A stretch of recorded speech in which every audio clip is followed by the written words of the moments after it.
Good morning, good morning, good morning, everybody. Oh my goodness, I've got an itchy nose. Does that mean that I should be vexed today? We hope not, don't we? Well, yes, you all can see that I have a guest this morning who I shall introduce you to in a few minutes. But first and foremost, Chris, I'm not sure if we're live. I'm just going to go ahead as if we are live. It's not flashed up on my phone yet. So, all right. So the first thing I'd like to do is to say, what am I doing? It's Friday. Why am I? Oh, that's right. It's the anniversary month. We're on every day for the whole month. So first of all, good morning, everybody. I'd like to say good morning to my spirit guide, Grey Eagle, who is, as always, standing to my right side. And I would like to say good morning to Chris. She can hear us, but she can't speak. So I know that she'll probably saying good morning to all of you. When we came on, and just before she came on, and she said good luck to you both. I'm not quite sure what that was about, because this is not about luck at all, is it? Anyway, all right. So today we are going to do an exercise which I like to call the bottom brick. We all have had, some of us still have, many of us still have walls that we hide behind. We have emotional issues, we struggle with different things, and often from being young children, we sort of start to build that wall that we tend to hide behind. You know that wall, you all know what I'm talking about, don't you? We all have that wall, and so we tend to sort of hide behind that wall. And as life goes on and as we get older, you know, the wall can get higher and higher and thicker and thicker.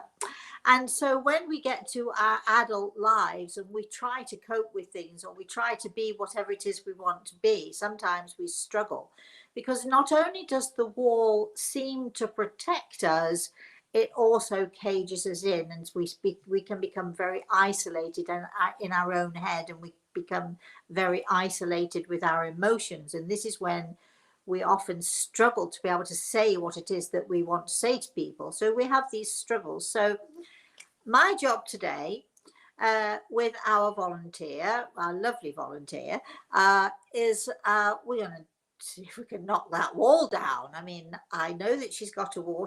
Can you believe that anybody would volunteer for this? I did say to her just before the show, and I haven't spoken to her before, by the way. So just before the show, I said to her, you do know I'll push you. And she said, yes, I'm expecting you to come prepared for it. But you can't be ever prepared for me to push you, because when I push you and really push you, wow. Well, so I'm going to be very gentle, I'm going to be very nice, and we're going to hopefully guide you through it. So please let me welcome Bridget. Good morning, Bridget. Good morning, Rosemary. So how are you? I'm a little nervous and excited mostly, but I'm prepared. Well, we shall see. I promise I will be gentle with you most of the time. I can't promise to be gentle with you all of the time. It depends how well behaved you are. So what we're going to do is, and I do this exercise with my students all the time. I think it's really important that for all of us, that we know what is going on with us, and we know how we became the person that we might be today. And if we can understand where our reservations come from, if we can understand where our lack of self-worth comes from, if we can understand why we behave the way we do, or why we get nervous in certain situations or around certain people, if we can understand where it's coming from, if we can understand where that first bottom brick of the wall began, that first little drop of poison that is dropped into our system, that first moment when we feel less, if we can understand how it occurred, understand where it came from, and recognize that whatever that circumstance was, it was not deliberate or intentional, or if it was, it came from a place where other people were hiding behind their walls. So let me say before we begin this exercise, Bridget, it is not about us pointing fingers. We're not going to say if she'd done this or if he'd done that, or we're not going to, it's got nothing to do with anybody else. We're not pointing fingers. We're not looking to blame somebody else for this. We're certainly not looking to blame you either. But we're trying to understand what happened. And once we understand what happened, then we can start to fix what happened, right? Very often, if we don't understand the root of the problem, we work hard, we might join a yoga class, or we might to do meditation, or whatever it is we try to do to improve ourselves. But it's a little bit like putting a band-aid on a gaping wound. It sooner or later it's coming off, and you find yourself back to square one, still feeling lonely, still feeling unsure, still feeling uncertain, and still feeling worth less than you should be feeling. So, Bridget, why don't you begin, darling, by telling your story so that we can understand why did you volunteer to do this? Because this is a very brave thing that you did. So why did you volunteer, and where do you think, what do you think in your life, is that are the things that you struggle with? Well, I volunteered because ever since I was a little child, I can remember my mother saying, "You're just a visitor passing through here, and when you turn 18, you'll get your luggage and you'll go." And I've kind of hid myself over the past 50 years in underemployed jobs. I have several failed marriages, and I'm looking for the courage to stop feeling lost and like I don't belong, and utilize my potential, stop being afraid. I suspect it has to do with my relationship with my mom, but um, Well, we shall see. We shall see. Several marriages. You don't look old enough to have had one or marriage, but you could have been married when you were 15. Who knows? How many marriages are we talking about when you're talking about several marriages? Actually, I'm married to my fifth husband. I'm 51. So I was married to two abusive men, one Okay. drug user and one that was kind of a closeted homosexual man. So it's been kind of a roller coaster. Okay. So basically, what I'm hearing you saying is that you're struggling with relationships. Relationships.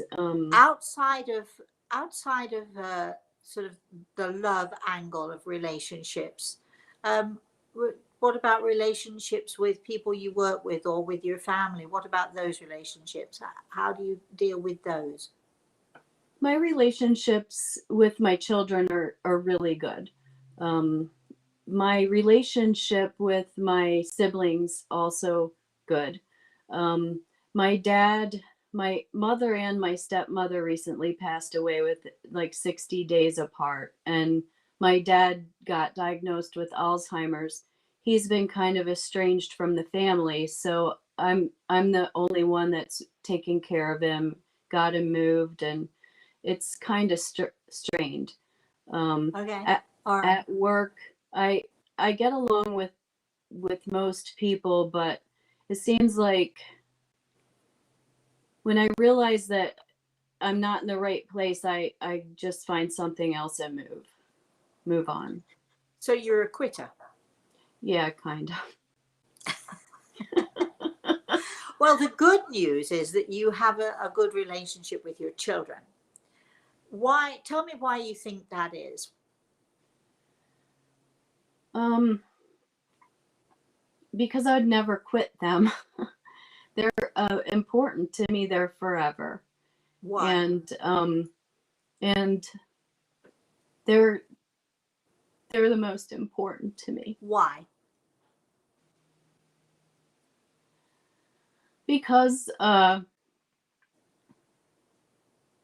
because they're a part of me. Um, Okay. Well, that's still not a good enough reason. But we'll come back to it. We'll come back to it. All right. Okay. So what I'm hearing here is that you feel that the relationship with your mother is it is the cause or the stressor, or the your bottom brick. Would you say? All Yeah. right. So let's go back then to your childhood. All right. And I really want you to try and think, way back as far as you possibly can. And see if you can think or tell me about the very first time you ever remember feeling less or feeling uncomfortable or feeling whatever it was, you didn't belong or whatever. Can you tell me, think back to the very first time you felt that little tiny drop of poison go into your system? Because when we're children, we're basically, we're happy. We're not born miserable. We're not born feeling less than. We're born looking to and relying on those people who we hope are going to love us and care for us and so on. So when was that first time, if you can remember, the first time you can remember that tiny uncertainty or unsettled feeling that you didn't belong? The thing that's popped into my mind is when my sister was born, I remember helping my dad make chocolate chip cookies for mom and the baby when they came back. And when she brought the baby in, I saw the baby and I was so excited, and I went in and got a chocolate chip cookie and tried to feed the baby this cookie. And my mother freaked out and said I was trying to kill the baby. And I remember running into my room, and I wrapped myself up in this giant blanket like a cocoon. And that's the earliest memory that I have. Okay. And how I old were you? was 2. So I don't know Okay. if, what I was really thinking at the time. I can remember being wrapped up in the blanket in the room and hiding. But, Okay. Well, that's a very powerful memory that you have right there, right? yeah. So as a little 2-year-old, you were obviously hurting. And the interesting thing is that you grabbed the blanket to hide behind, right? Yeah. So there is your bottom brick. Let's on a subconscious level. We all do this on a subconscious level. When that first little drop of poison appears, uh, we hide. We want to hide because we feel less. We don't know why. We don't understand it. At 2 years old, you wouldn't have understood what was happening, but you certainly would have felt what was happening, right? Yeah. So now let me ask you this. Can you remember a time when you might have felt anger towards this particular sister, or frustration, or jealousy, or or or did you simply just accept her anyway? Can you remember how you felt then, over the next 2 or 3 years with this little baby who is now intruded on you? She's intruded on your life. She's taking all of the the attention away from you. And it would be perfectly natural for you to feel resentment towards her or anger towards her. Or did you just feel confusion? Can you remember what that was? Can you remember how that was for you? I can remember really wanting her to love me. Okay. And And doing everything I could for her. right. you know, helping her with everything and playing with her. And we're very close now, even. And I think I Okay, when turned. you were playing with her and the two of you were happy, I have to tell you that this is so what you're saying resonates so much with me, because I had exactly the same situation. Exactly. So it's interesting to me to see how that worked for you as a child. And because I can not only understand, I'm empathizing with you because I was in this same place. Now, when you were happy with her, when you were playing with her, or when things were good with her, where was your mother in this? What was she doing? And where was your father in this? And what was he doing? My mother was a stay-at-home mom, and there were a lot of times where she just let us go off and play because she was smoking her cigarettes and reading or doing her thing. Yeah. My dad worked shift work and was an alcoholic, and eventually quit drinking for a time and then went back to it. But my mother, if I would do something, even if we were doing it together, my sister and I would say, "You're just like him," you know, and "Oh, you look just like him. You're awful like him," you know, and um, I felt like the fact that I looked like my dad and had his mannerisms, my mom hated that about me. And Okay, so that counted against you. yeah, We've got so many snaps here, the two of us. Snap, snap to you, snap, snap to me. So I'm totally understanding where exactly where you're coming from. And even as you're talking, I'm remembering when I was a child and having to deal with exactly the same situation. Although my father was not an alcoholic, he definitely was, if you like, a workaholic. He was an army man all his life. So it's sort of similar in so many respects here. Um, but I'm curious as to how the relationship between you and your mother developed. And I'm being very careful here not to suggest things to you that didn't happen. I could so easily say, well, my mother did this and this. What did your mother do in that circumstance? But I don't want to do that, because there, even though there are so many similarities between us, there are also many differences too. So I want to get really to the point of when you were together, when you were all together, you, your sister, your mother, okay, and we do realize that she felt the need to berate you, to make you feel less than. What was she doing with your sister? How was that? How was her attitude towards your sister? she was the complete opposite. She was the complete opposite. Right.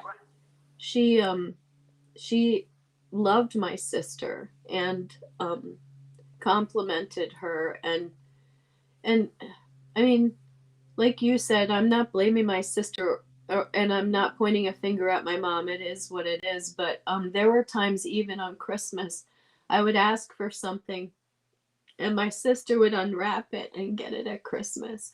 And I, I mean, I didn't Ding hold it. ding. Another snap.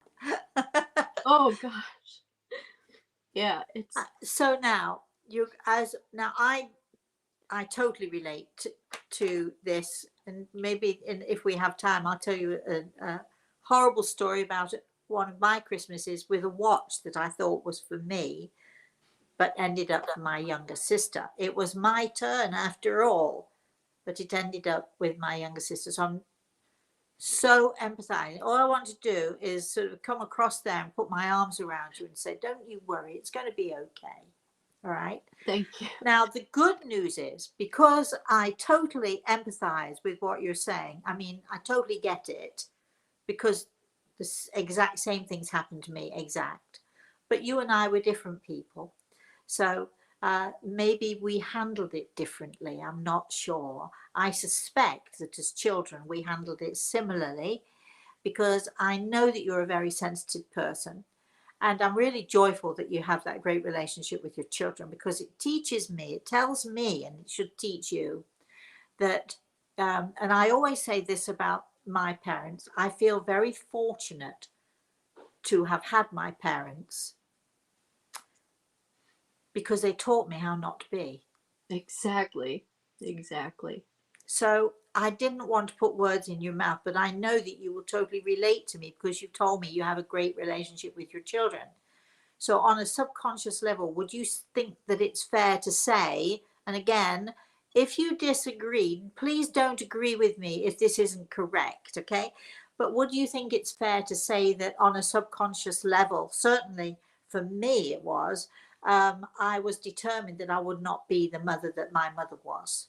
Absolutely. I set out to do that, down to the point where I wouldn't even use the same laundry detergent that she used, which is ridiculous.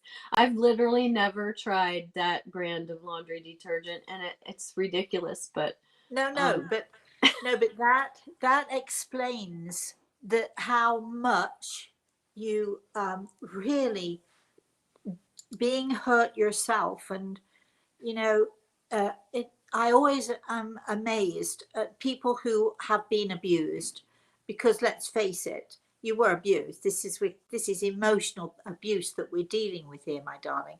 And it always is amazing to me how many people use the fact that they were abused to abuse their children, or to sort of carry on in in that same role. Because to me, if you have experienced this pain and this hurt, you never want to do that to somebody else. It actually turns you completely the opposite. You would never absolutely. want to do to somebody else what was done to you, right? Mm-hmm. So okay, so now you've lived in this environment, now we understand perfectly why you feel less, and then as you got older you felt less and less. And we also understand how difficult it must have been for you to trust. Yeah. So now I'm going to hold your feet to the fire here. Yes, your father was an alcoholic. He stopped drinking for a while and then he went back to it. But was he blind? Or could he see what was going on? Did he ever try to defend you? Did he ever try to stop it? Did he what was he doing in all of this? Where was he? What was he doing while this was going on with you? He was working a rotating shift, so a lot of times he was sleeping. But there were times where he came to me and said, I'm trying to help you, but I don't really know what to do. I can't stop her. And then there was the last time I remember an interaction between us about this. He came home, I was a teenager, and I had done something to make my mom mad. I I don't even know what it was. And I'm sure it was nothing really. yeah, and he came home and she said, "You need to deal with her or I'm leaving," or whatever. And so my dad like cuffed me in the ear. And he said, "You're going to say you're sorry to your mother." And I said, "No, I'm not." And he kept cuffing me until my ear was black. And right then and there, I knew that I was on my own. Right. Yeah. I remember getting severely beaten by my father because of my mother. He was just trying to get her off of him. Right. But then, Right. I mean, I'm not okaying it. I'm just saying it is what it is, you know. Yeah. And your father, I'm relating a little bit to my father. My mother was a nag, always complaining. Nothing was ever right. Exactly. The only thing that was right was her beautiful youngest daughter and my younger brother, who's much older than I am, but she revered him also. but he didn't live at home, so he didn't, you know, I never saw the way that she treated him, but you know, when and then you have these men who are, now again, I don't want to put words in your mouth, however, let's see, this man who you, as we do as youngsters, and we're living there, we are hoping that they're going to defend us. We're hoping, because after all, they're our daddy, and if we can't rely on our mother and our father to protect us, right, you know, we're on our own. Okay, so now on a subconscious level, tell me about your first marriage. How old were you? I was 20. It was a month after I was turning 20. I got married. I actually tried to break it off before the marriage happened, but my ex-husband said that he would kill himself. Oh gosh. So Oh, I so relate. Oh my goodness.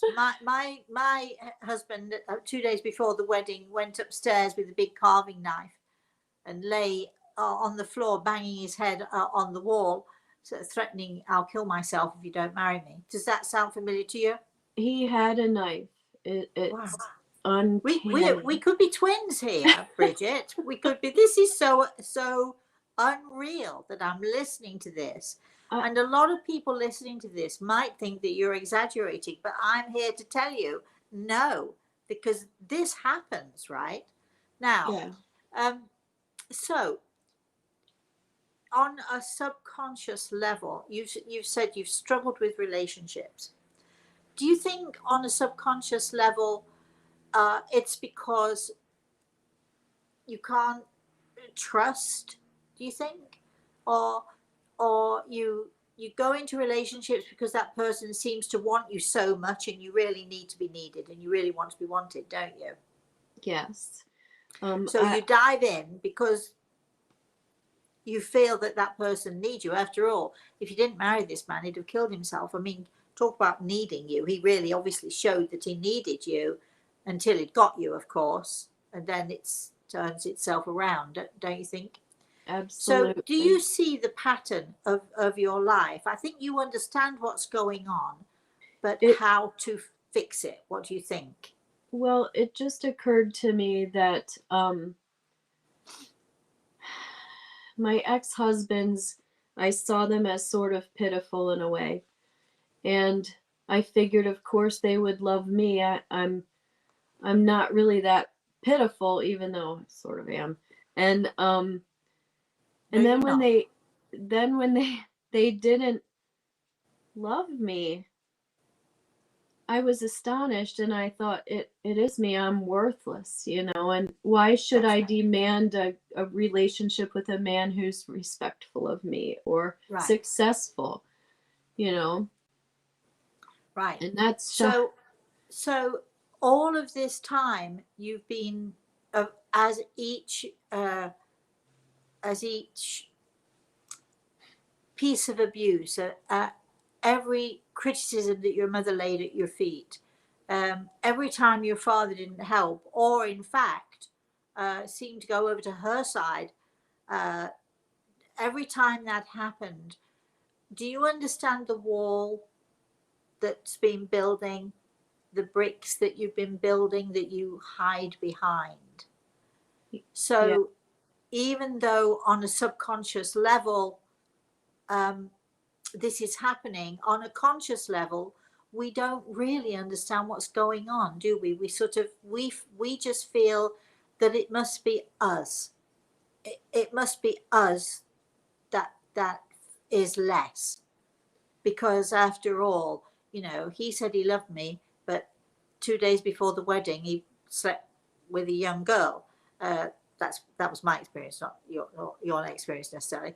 But we're just about to walk down the aisle. Here he is. He's just threatened to kill himself, the knife and all the rest of it, and he's sleeping with somebody else, whether it's a one night stand or whatever. So because we don't trust, and we don't trust relationships, we don't trust our father to support us. In other words, we don't trust men to support us.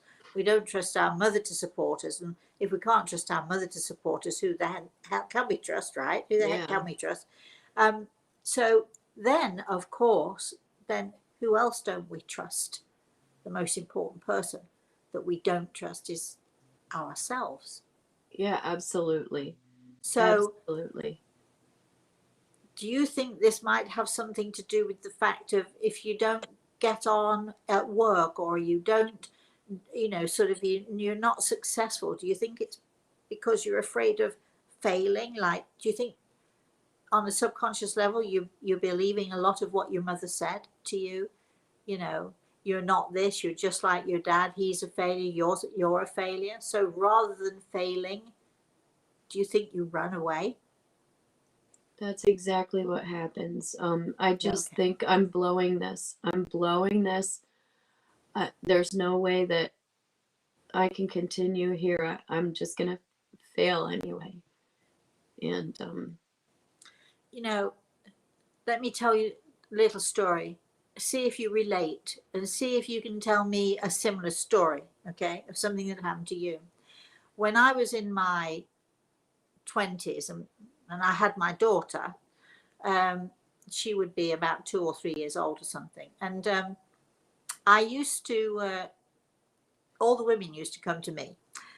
We'd have coffee mornings, and all the women in the neighborhood would, come to me, and on a Wednesday, we'd all get together Wednesday morning. They'd all bring their kids. We were all young mothers with kids.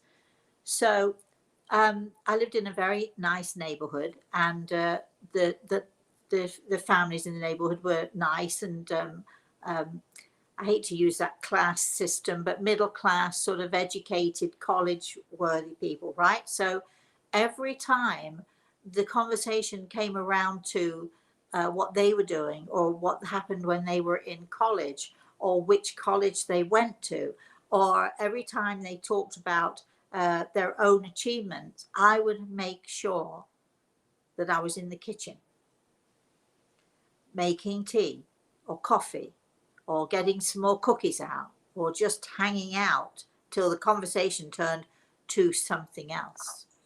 Because these women were achievers, not necessarily high achievers, but there were school teachers, there was a nurse, there were a couple of nurses, there were people who had achieved.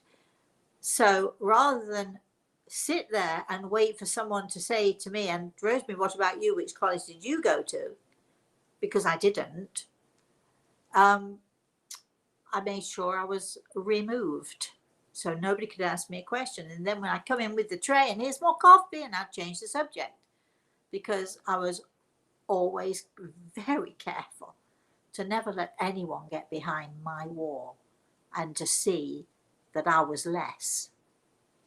All right? Does that resonate with you? absolutely. Only I would directly, and I still do, change the subject. I would ask them more and more questions until, I mean, people love to talk about About themselves. themselves. Yes, So I absolutely. would, and I would, I mean, I didn't even realize I was consciously doing this. Right. But I But bet you you I know, relate. I can almost, I know everything about everyone I know because of this. Because I ask them, about themselves. Because So you're that always just trying to giving take the and limelight off yourself, because you never want them to see that you might be less. Right? absolutely. Yeah. Okay. All right. Now, that bottom brick, I can feel it. I can just feel it wobbling a bit here. I can feel it getting a bit loose. You know what happens when you pull the support brick from a wall, don't you? What Crumbles happens? down. It Crumbles down. does. It does. Now, you're safe with your sisters because they love you, and you know they love you and their family, and you've built this great relationship. You're really safe with your kids because, after all, you've been the mother that your mother was not, right? You've Mm-hmm. been the best that you can be. So you've built a good relationship with them. So you're happy to bring them with you behind the wall, aren't you? You're happy to let them see who you are. However, I think the wall is still up, right? Yeah. But as I've said, I can feel that bottom brick jiggling about a bit. Does it frighten you to think that the wall might come tumbling down and people might actually see who you really are? It is scary. But I think that by doing this, I faced my worst fear, because the internet's forever. You're And telling the anybody, world here. and Yes. I mean, if it helps me, I'm desperate to be different. Let everybody know, because Well, here's the thing. You've held my hand and you've come from behind the wall. We have to make sure that not only do you not scurry back around that wall when this is over, we also have to make sure that the wall isn't going to be there anymore. It's going to just crumble to pieces around you. And I'm determined that that is what should happen. Are you as determined as I am? yes, absolutely. Okay. I don't want it anymore. No. So if I say to you, I am the famous Rosemary Altea, right? Everybody loves me, all that stuff, right? Okay. So I have a reputation of being able to talk to the spirit world. I have a reputation of knowing what I'm talking about. And I certainly have a reputation of saying how it is to people. So if I thought that you were less than, I would say it so to you, and then I would gently help you to build, right? Mm-hmm.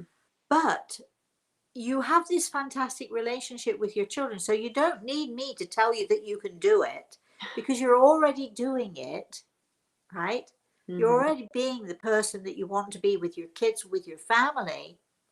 Now we have to help you to understand that what you do with your children, what you do with your family, you can do with anybody. What has happened here is you've allowed your parents and their influence, you've allowed them to make you feel less. But I'm here to tell you, number one, you're very brave to do this. That shows that you have courage. It also shows you have strength. It also tells me that you can do anything you want to do. Facing your fears is the best thing you could do. I want you to stop running away. If you don't like a job because you don't like it, leave it. Don't waste your time or your life. Mm-hmm. But if you're leaving it because you're afraid that people are going to see that you can't do it, then you need to kick up the bum from now on, and you don't run. You don't run. Because not only shall I know, they will know. Mm-hmm. All Yeah, right. And I know that there are people in the spirit world who you don't want to disappoint. But absolutely. Yeah. I don't want you to disappoint yourself. And so I hope that by doing this today, by understanding what you've been doing and hiding behind that wall, is resonating with you. And also, I hope that by understanding that you've allowed this, people can only do to you what you allow them to do. Now, as children, we don't have any say. We have no say whatsoever. But when we get to be grown-ups, and I'm hoping you're a grown-up, Bridget, I think you are, all right? Because, you can get to 60 and still not be a grown-up. But as grown-ups, we know to say, I'm allowing this.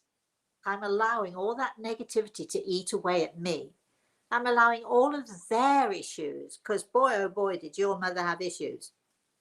Yeah. Yeah. You're just passing through when you're 18, you're leaving. Wow. I mean, she must have been so threatened by you. She called me names of things I didn't even put a toe into. I mean, she didn't see me for who I was. She had this idea. She And was jealous. You were beautiful. You are beautiful. The jealousy that she felt, and always wanting, perhaps the youngest to be the one to shine, but you were the one to shine. So every time you or she thought you were shining, boy, did she bring you down. It yeah, wasn't happening on her watch. She was going to exactly. make sure that you never shone. Yeah, She did a good job, didn't she? yeah, really. I So let's say enough. Are you going to allow her to continue to do this to you, or are you going to be a grown up and say, boy, let's just let that go, and let's stop. Even as I'm talking to you, I can see that wall coming down. It's yeah. disintegrating in front of my eyes. Does it Hmm. feel as if it's coming down? I actually felt that. I did. It Are you was feeling stronger for this conversation? absolutely because secretly I was afraid you would say I was a loser because I know that you know everything.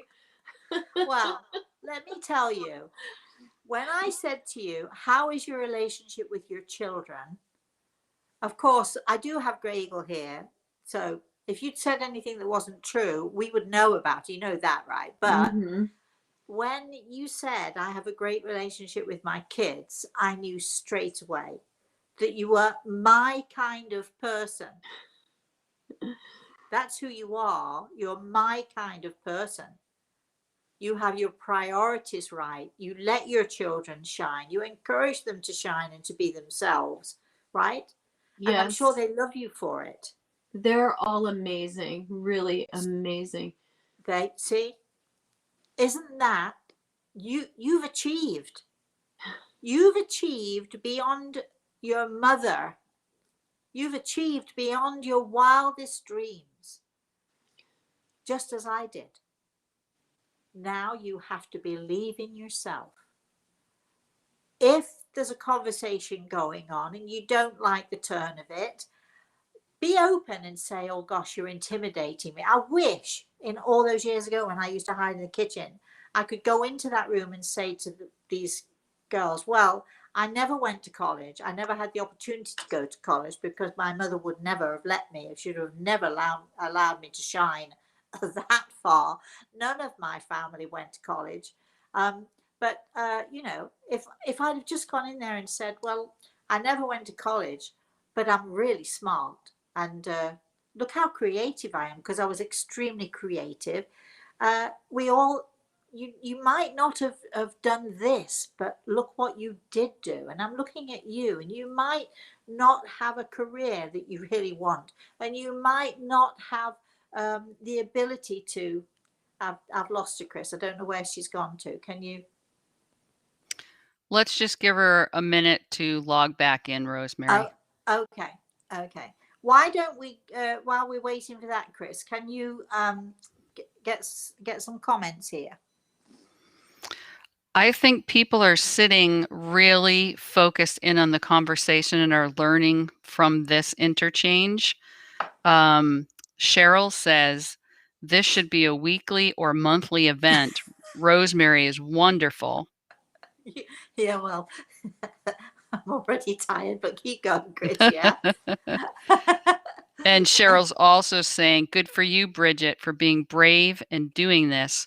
Many of us can relate and totally understand. Good job. Also, great job, Rosemary. Absolutely. Keep going, Chris. We're going to be patient and wait for Bridget to come back on if we can. I know that you're trying to do your thing to get her back on as well. So um, why don't uh, do you need time to help Bridget, or shall I just Bridget has the link. I'm sure she'll try to log back in. So we're okay. just going to wait for her internet to be friendly to her. I have to tell you that there are so many things that she said that so resonated with me. I mean, the fact that her father was cuffing her around the ear reminded me of how when I was 16 years old, my father beat me practically to a pulp because of my mother. I mean, literally because of my mother. And my mother stood as I was lying on the bed and trying to protect myself. One of my sisters had jumped on my father's back to try and drag him off of me. And I'm sort of, I can remember crouched on the bed with my arms over my head, trying to find my mother. Why I would try to find her, but you're a kid, so you hope somebody's going to defend you. And my mother was standing in the bedroom door watching as my father, with two sisters, one standing on either side of her, and my other sister screaming at my father. I can remember her just standing there and watching this happen, and she never lifted a finger to stop it. And that is not so much the beating, but the fact that you didn't have a defender. The one person who you would wish in all the world to defend you never defended you. So when Bridget is saying this, oh boy, it brings back memories for me.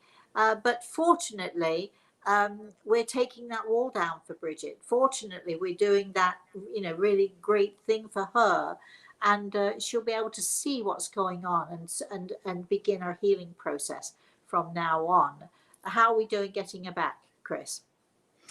Well, she's saying her screen is frozen. Okay. Um, Is it possible for her to move into another room or something? Tell her we're going to wait for her. We'll wait for a little while. Tell her not to panic and not to worry, because we do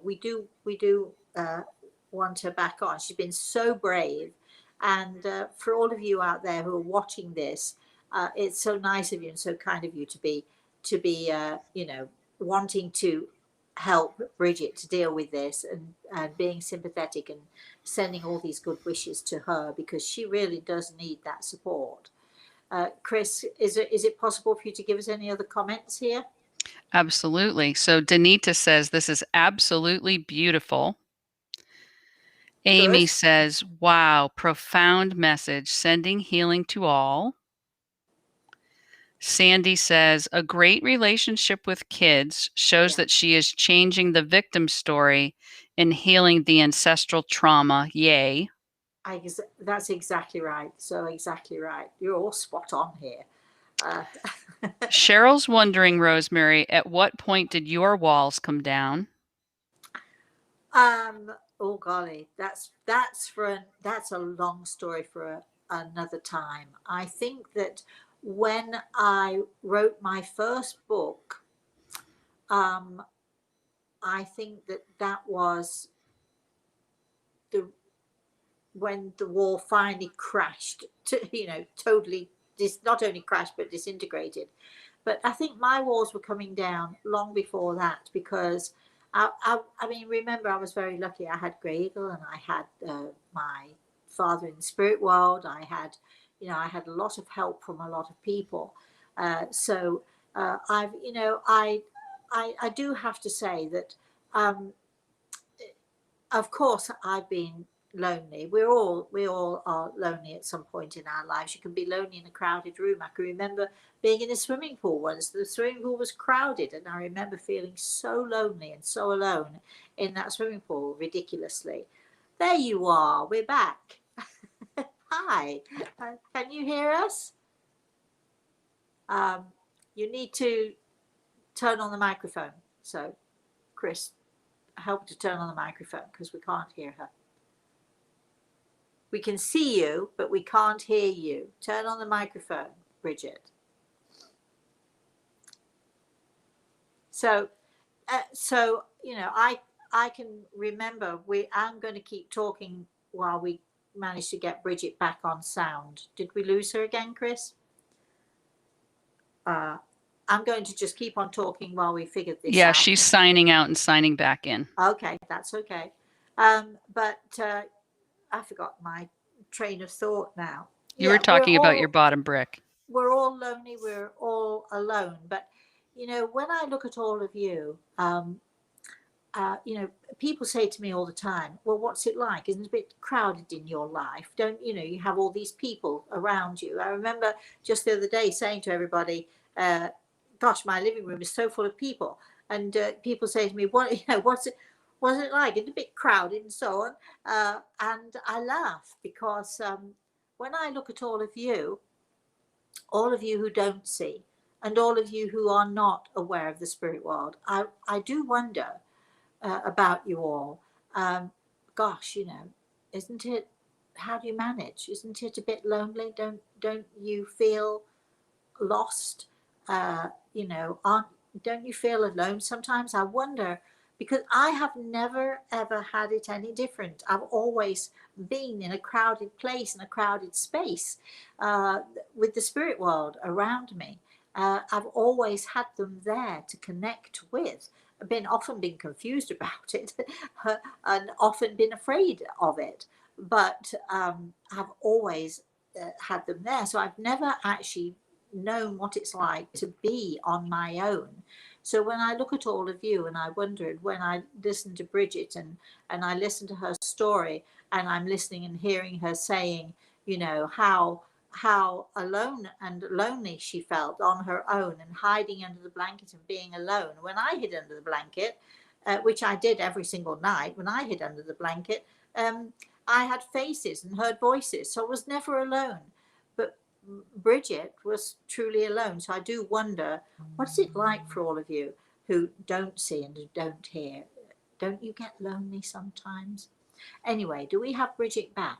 Bridget, can you say hello to me? Hi, can you hear There me? you go. There you I are. can see you now. Good.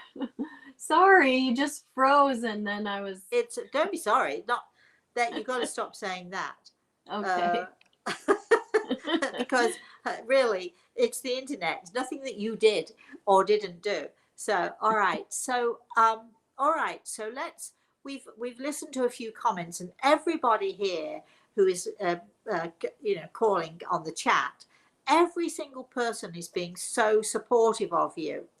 And we've had people who've said how brave you are, which of course you are. But we have to make sure now, you truly know what is going on.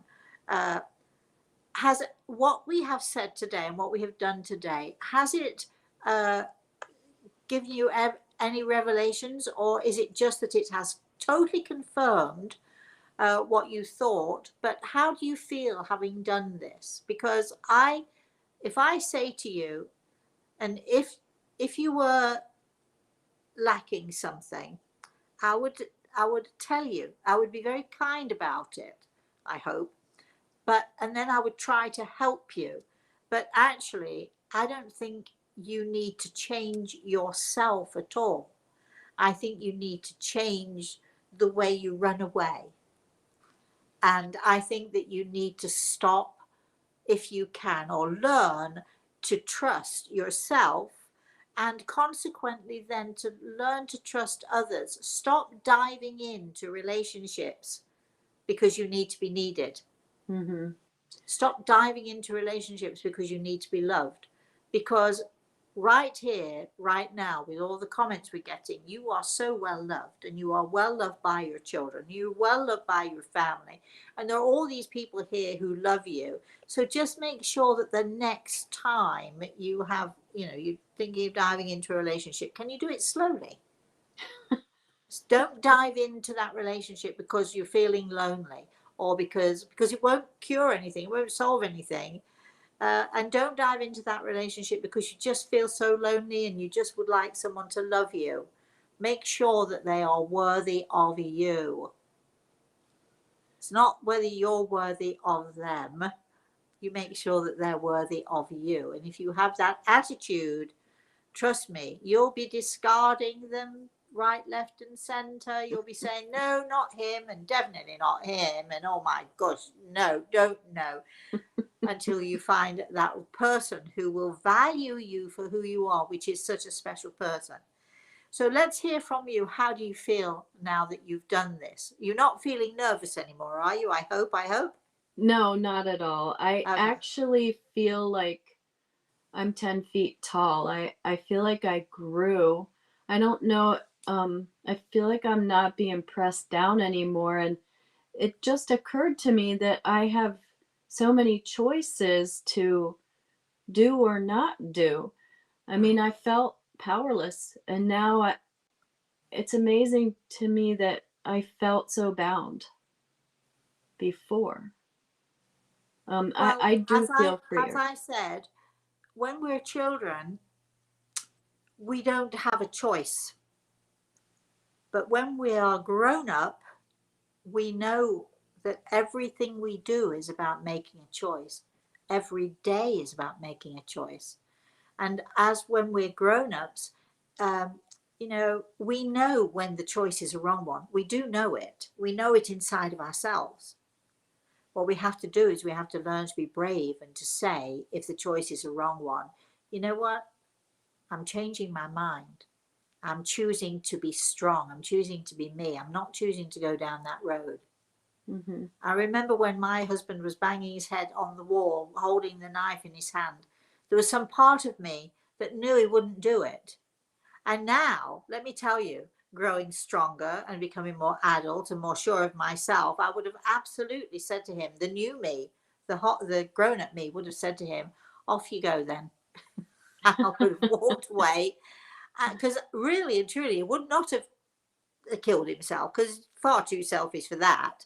Um, but you know, so as we get older and we become more sensible and become more aware of our own strength, we're able to say to those people who want to manipulate us, we're able to say to them, off you go then, you know, you do whatever you want to do, but I'm doing this. My choice is to be me. Mm-hmm. Carry on. How do you feel? You feel 10 feet tall, right? Are you pleased that you did this? Yes, I'm so thankful. I mean, I wish that I really, part of my motivation, of course, was that other people could be helped. And I knew that other people would be helped, but the degree to which I feel free is amazing, really amazing. I know I'm going to have to break old habits, but I felt a lot of the bricks fall down. Let me ask you, were there any new revelations? Was there any moment where you thought, oh, wow, yeah, Yeah, that's right. yeah, I never considered that my mother was jealous of me. I just thought that she hated me, didn't Well, like me, she did. everything. Well, You were bright, you were beautiful, you were capable of shining. And the reason I'm saying to you, we're not pointing the finger here is because imagine how thick and high her wall must have been, oh yeah, right? yeah, When yeah, I look at my mother, I see, wow, I see someone, I see a small human being so locked up in her own anger and bitterness and hatred and jealousy. hmm, And I feel sad. yeah, So I don't point the finger and say, you did this, because I'm, as a grown up, I know she didn't do anything to me that I didn't allow her to do. hmm, yeah, Now, are you going to be this brave? yes, If you absolutely. had a message for anybody out there, Bridget, what would it be? Who has had the same situation or suffered the same situation that you have? What would it be? Well, my first thought was that if you feel like you're bound and chained and you don't have a choice, the chains will fall off with any little resistance. You just have to walk through them and not be scared. Um, and I think that first step is the hardest. Yeah. I was like, couldn't sleep. I put on earrings because the great Rosemary Altea was going to be seeing me today. And I thought for sure you were going to say, well, this is a worthless person. I can't help you. I mean, in the back of my mind. But it's lies that we tell ourselves, and that we believed lies that people told us when we were children, and we have to realize that they had their own crap going on. It's And not our problem They are not our problem. And try as they did to make their problems ours, they are not ours, are they? No. What a great thing you can teach your children. Absolutely. Yeah. Let's have some comments, Chris. We have, I think, a few minutes left. Let's have some comments from people. Can we do that? Absolutely. Chris is saying, thank you, Bridget. You are very courageous. A few light bulb moments are happening here. I too have said many times that my parents taught me how not to parent. Mary Lou is saying, love the way you help people in so many ways, Rosemary. Sandy says, Rosemary and Chris, you are both awesome. Thank you for sharing these sessions with us. Inspiring. Great. Elizabetta says, Bridget, you are a lovely person.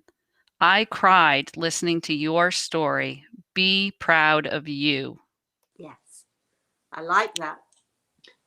Sandy says, showing up authentically is empowering and beautiful. Diana says, realizing we have personal power. And Cheryl adds, yeah, grab the power and run with it, Bridget. You are your own power.